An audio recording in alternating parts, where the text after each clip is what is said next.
Cinema రంగంలో కూడా ఈ మధ్య నేను చూసి పత్రికల్లో చూసి నాకంటే చాలా చిన్నపిల్ల మా అమ్మాయి లాంటిది సమస్త సన్మంగళాని భవంతు అన్నాడు. ఆ పిల్లతో మాట్లాడే అవకాశం నాకు లేదు కాబట్టి సమస్త సన్మంగళాని భవంతు అన్న ఆ అమ్మాయి మాట నన్ను అంత ఆకర్షించే సాయి పల్లవి ఎంత చక్కని నటు. మెల్లగా వచ్చింది, క్రీమ్ బిస్కెట్ వేసింది. ఆ అమ్మాయి మొన్న ఏదో మాట్లాడుతూ నేను అన్ని పాత్రలు ఒప్పుకోను, కథ వింటాను, నాకు తగినదైతేనే ఒప్పుకుంటాను, లేకపోతే వదిలేస్తాను. నమస్కారం అమ్మా, నీలాంటి వాళ్ళు కావాలి సినిమా రంగానికి. చిన్నపిల్లైనా నమస్కారం పెట్టి ఆశీర్వదించాను. ఇంకో గొప్ప మాట ఆశ్చర్యకరంగా, నేను ఎప్పుడు కొలస దుస్తులు పొట్టు దుస్తులు వేసుకుని వెయ్యను, నాకు అవి సౌకర్యంగా ఉండవు.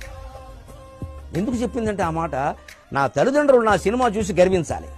అంతేకాదు ఇంకా ఆశ్చర్యకరమైన మాట చెప్పింది ఆ తల్లి. అంత ప్రేమ వచ్చింది నాకు ఆ అమ్మాయి అంటే. నా తల్లి అంటున్నాను, బంగారు తల్లి.